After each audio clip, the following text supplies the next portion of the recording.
আগামীকাল ৮ই মে, ২৫শে বৈশাখ, বাংলায় ২৫শে বৈশাখ, গুরুদেব রবীন্দ্রনাথ ঠাকুরের ১৬৩তম জন্মদিন। আমি আমার রবীন্দ্রনাথ ঠাকুরের বেশ কিছু কয়েকটি কবিতা আমার খুবই প্রিয়, ভীষণ প্রিয়। সেই কবিতাগুলির মধ্যে একটি কবিতা আমি গুরুদেবকে স্মরণ করে, গুরুদেব রবীন্দ্রনাথ ঠাকুরকে স্মরণ করে আমি সেই কবিতাটি আজ আবৃত্তি করছি। কবিতাটির নাম শিশুতীর্থ, পুনশ্চ কাব্যের শিশুতীর্থ।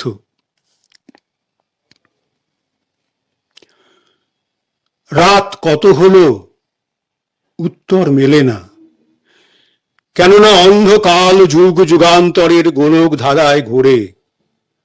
পথ অজানা, পথের শেষ কোথায় খেয়াল নেই। পাহাড়তলিতে অন্ধকার মৃত রাক্ষসের চক্ষু কোটরের মতো স্তূপে স্তূপে মেঘ আকাশের বুক চেপে ধরেছে। পুঞ্জ পুঞ্জ কালিমা গুহায় গর্তে সংলগ্ন, মনে হয় নিশীথ রাত্রের ছিন্ন অঙ্গ প্রত্যঙ্গ। দিগন্তে একটা আগ্নেয় উগ্রতা, ক্ষণে ক্ষণে জলে আর নেভে। ও কি কোনো অজানা দুষ্ট গ্রহের চোখ রাঙানি? ও কি কোনো অনাদি ক্ষুধার লেলিহ লোল জিহ্বা? বিক্ষিপ্ত বস্তুগুলো যেন বিকারের প্রলাপ, অসম্পূর্ণ জীবলীলার ধূলিবিহীন উচ্ছিষ্ট। তারা অমিতাচারী দপ্ত প্রতাপের ভগ্ন তরুণ, লুপ্ত নদীর বিস্তৃত বিলগ্ন জীর্ণ সেতু, দেবতাহীন দেউলের সর্প বিবর ছিদ্রিত বেদী, অসমাপ্ত দীর্ণ সোপান পঙ্ক্তি শূন্যতায় অবসিত। অকস্মাৎ উচ্চণ্ড কলরব আকাশে আবর্তিত আলোড়িত হতে থাকে। ও কি বন্দি বন্যা বাড়ির গুহা বিদারণের রলরোল? ও কি ঘূর্ণ তাণ্ডবী উন্মাদ সাধকের রুদ্র মন্ত্র উচ্চারণ? ও কি দাবাগ্নি বেষ্টিত মহারণ্যের আত্মঘাতী প্রলয় নিনাদ? এই ভীষণ কোলাহলের তলে তলে একটা অস্ফুট ধ্বনিধারা বিসর্পিত, যেন অগ্নিগিরি নিঃসৃত গদ গদ কলমিকর পঙ্কস্রোত। তাতে একত্রে মিলেছে পরশ্রী কাতরের কানাকানি, কুৎসিত জনশ্রুতি, অবজ্ঞার কর্কশ হাস্য। সেই মানুষগুলো সব ইতিহাসের ছেঁড়া পাতার মতো ইতস্তত ঘুরে বেড়াচ্ছে। মশালের আলোয় ছায়ায় তাদের মুখে বিভীষিকার উল্কি পরানো। কোনো এক সময়ে অকারণ সন্দেহে কোনো এক পাগল তার প্রতিবেশীকে হঠাৎ মারে। দেখতে দেখতে নির্বিচার বিপাদ বিক্ষুব্ধ হয়ে ওঠে দিকে দিকে। কোন নারী আর্তস্বরে বিলাপ করে, বলে, হায় হায়, আমাদের দিশাহারা সন্তান উচ্ছন্ন গেল। কোন কামিনী যৌবন মদ বিলসিত নগ্ন দেহে অট্টহাস্য করে, বলে, কিছুতে কিছু আসে যায় না। ঊর্ধ্বে গিরিচূড়ায় বসে আছে ভক্ত, তুষার শুভ্র নীরবতার মধ্যে। আকাশে তার নিদ্রাহীন চক্ষু খুঁজে আলোকের ইঙ্গিত। মেঘ যখন ঘনীভূত, নিশাচর পাখি চিৎকার শব্দে যখন উড়ে যায়, সে বলে, ভয় নেই ভাই, মানবকে মহান বলে জেনো। ওরা শুনে না, বলে পশু শক্তি আদ্যা শক্তি, বলে পশুই শাশ্বত, বলে সাধুতা তলে তলে আত্মপ্রবঞ্চক। যখন ওরা আঘাত পায়, বিলাপ করে বলে, ভাই তুমি কোথায়? উত্তরে শুনতে পায়, আমি তোমার পাশেই। অন্ধকারে দেখতে পায় না, তর্ক করে, এ বাণী ভয়ার্থের মায়া সৃষ্টি, আত্মসান্ত্বনার বিড়ম্বনা। বলে, মানুষ চিরদিন কেবল সংগ্রাম করবে মরীচিকার অধিকার নিয়ে হিংসা কণ্টকিত অন্তহীন মরুভূমির মধ্যে। মেঘ সরে গেল, সুখ তারা দেখা দিল পূর্ব দিগন্তে। পৃথিবীর বক্ষ থেকে উঠল আরামের দীর্ঘ নিঃশ্বাস। পল্লব মর্মর বনপথে পথে হিল্লোলিত। পাখি ডাক দিল শাখায় শাখায়। ভক্ত বললে, সময় এসেছে। কিসের সময়? যাত্রার। ওরা বসে ভাবলে, অর্থ বুঝলে না, আপন আপন মনের মতো অর্থ বানিয়ে নিলে। ভোরের স্পর্শ নামলো মাটির গভীরে। বিশ্ব সত্তার শিকড়ে শিকড়ে কেঁপে উঠল প্রাণের চাঞ্চল্য। কে জানে, কোথা হতে একটি অতি সূক্ষ্ম স্বর সবার কানে কানে বললে, চলো সার্থকতার তীর্থে। এই বাণী জনতার কণ্ঠে কণ্ঠে একটি মহৎ প্রেরণায় বেগবান হয়ে উঠল। পুরুষেরা উপরের দিকে চোখ তুললে, জোর হাত মাথায় ঠেকালে মেয়েরা। শিশুরা করতালি দিয়ে হেসে উঠল। প্রভাতের প্রথম আলো ভক্তের মাথায় সোনার রঙের চন্দন পরালে। সবাই বলে উঠল, ভাই, আমরা তোমার বন্দনা করি। যাত্রীরা চারিদিক থেকে বেরিয়ে পড়ল। সমুদ্র পেরিয়ে, পর্বত ডিঙিয়ে, পথহীন প্রান্তর উত্তীর্ণ হয়ে এলো নীল নদীর দেশ থেকে, গঙ্গার তীর থেকে, তিব্বতের হিমমজ্জিত অধিত্যকা থেকে, প্রাকার রক্ষিত নগরের সিংহদ্বার দিয়ে, লতা জাল জটিল অরণ্যে পথ কেটে। কেউ আসে পায়ে হেঁটে, কেউ উঠে, কেউ ঘোড়ায়, কেউ হাতিতে, কেউ রথে চীনাংশুকের পতাকা উড়িয়ে। নানা ধর্মের পূজারি চলল ধূপ জ্বালিয়ে, মন্ত্র পড়ে। রাজা চলল, অনুচরদের বর্ষা ফলক রৌদ্রে দীপ্যমান। ভেরি বাজে গুরু গুরু মেঘমন্দ্রে, ভিক্ষু আসে ছিন্ন কন্থা পড়ে। আর রাজ অমাত্যের দল স্বর্ণ লাঞ্ছনা খচিত উজ্জ্বল বেশে, জ্ঞান গরিমা ও বয়সের ভারে মন্থর অধ্যাপককে ঠেলে দিয়ে চলে চটুল গতি বিদ্যার্থী যুবক। মেয়েরা চলছে কলহাসে, মেয়েরা চলছে কলহাস্যে। কত মাতা কুমারী, কত বধূ, থালায় তাদের শ্বেত চন্দন, ঝাড়িতে গন্ধ সলিল। বেশ্যাও চলেছে সেই সঙ্গে। তীক্ষ্ণ তাদের কণ্ঠস্বর, অতি প্রকট তাদের প্রসাধন। চলেছে পঙ্গু, খঞ্জ, অন্ধ, আতুর। আর সাধু বেশি, ধর্ম ব্যবসায়ী, দেবতাকে হাটে বিক্রি করা যাদের জীবিকা। সার্থকতা স্পষ্ট করে কিছু বলে না, কেবল নিজের লোভকে মহৎ নাম ও বৃহৎ মূল্য দিয়ে ওই শব্দটার ব্যাখ্যা করে। আর শাস্তি শঙ্কাহীন চৌর্যবৃত্তির অনন্ত সুযোগ ও আপন মলিন ক্লিন্ন দেহ মাংসের অক্লান্ত লোলুপতা দিয়ে কল্পস্বর্গ রচনা করে। দয়াহীন দুর্গম পথ উপলখণ্ডে আকীর্ণ। ভক্ত চলেছে, তার পশ্চাতে বলিষ্ঠ এবং শীর্ণ, তরুণ এবং যারা জর্জর, পৃথিবী শাসন করে যারা, আর যারা অর্ধাসনের মূল্যে মাটি চাষ করে। কেউ বা ক্লান্ত বিক্ষত চরণ, কারো মনে ক্রোধ, কারো মনে সন্দেহ। তারা প্রতি পদক্ষেপ গণনা করে আর শুধায়, কত পথ বাকি। আর উত্তরে ভক্ত শুধু গান গায়। শুনে তাদের ভ্রু কুটিল হয়, কিন্তু ফিরতে পারে না। চলমান জনপিণ্ডের বেগ এবং অনতিব্যক্ত আশার তাড়না তাদের ঠেলে নিয়ে যায়। ঘুম তাদের কমে এলো, বিশ্রাম তারা সংক্ষিপ্ত করলে, পরস্পরকে ছাড়িয়ে চলবার প্রতিযোগিতায় তারা ব্যগ্র। ভয় পাছে বিলম্ব করে বঞ্চিত হয়। দিনের পর দিন গেল, দিগন্তের পর দিগন্ত আসে। অজ্ঞাতের আমন্ত্রণ অদৃশ্য সংকেতে ইঙ্গিত করে। ওদের মুখের ভাব ক্রমেই কঠিন, আর ওদের গুঞ্জন উগ্রতর হতে থাকে।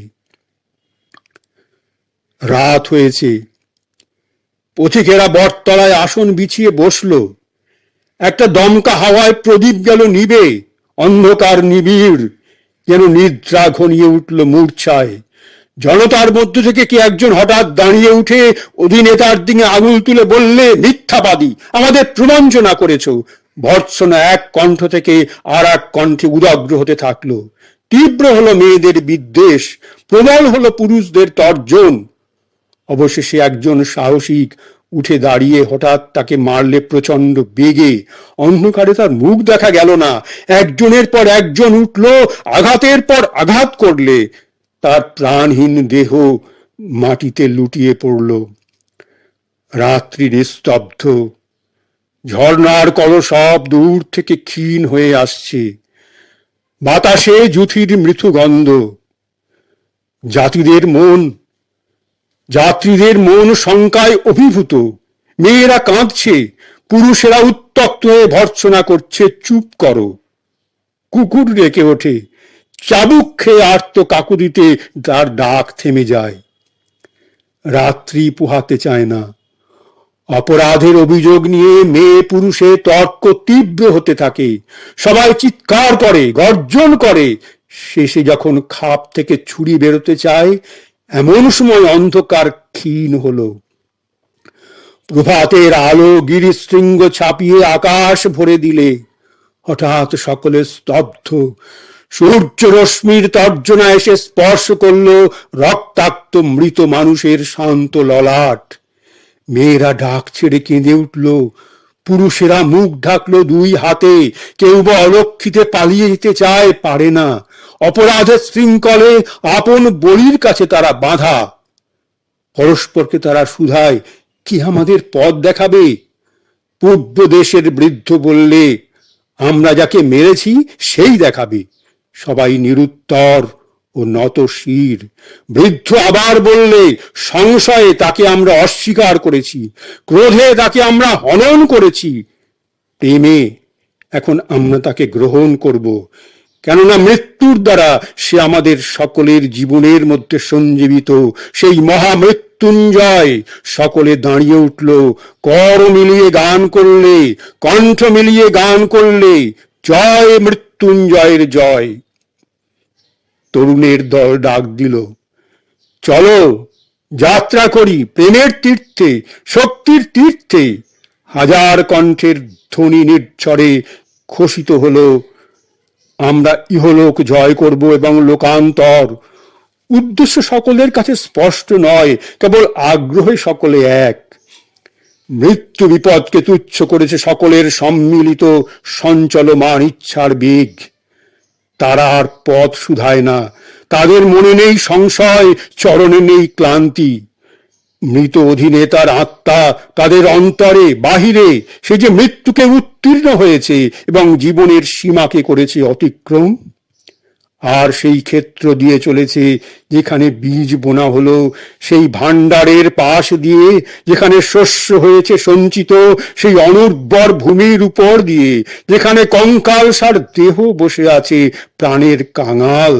তারা চলেছে প্রজাবহুল নগরের পথ দিয়ে, চলেছে জনশূন্যতার মধ্যে দিয়ে, যেখানে বোবা অতীত তার ভাঙা কীর্তি কোলে নিয়ে নিস্তব্ধ। চলেছে লক্ষ্মী ছাড়াদের জীর্ণ বসতি বেয়ে, আশ্রয় যেখানে আশ্রিতকে বিদ্রুপ করে। রৌদ্রদগ্ধ বৈশাখের দীর্ঘ প্রহর কাটল পথে পথে। সন্ধেবেলায় আলোক যখন ম্লান, তখন তারা কালজ্ঞকে শুধায়, ওই কি দেখা যায় আমাদের চরম আশার তরুণ চূড়া? সে বলে না, ও যে সন্ধ্যা শিখরে অস্তগামী সূর্যের বিলীয়মান আভা।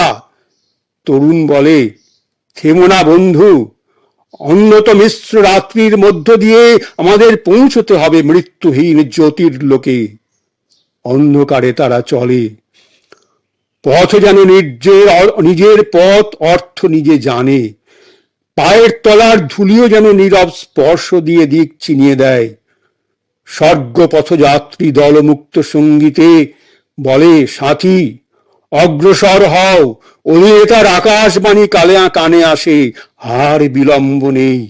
স্বর্গ পথযাত্রী নক্ষত্রের দল মুখ সঙ্গীতে বলে, সাথী অগ্রসর হও, অধিনেতার আকাশবাণী কানে আসে, আর বিলম্ব নেই।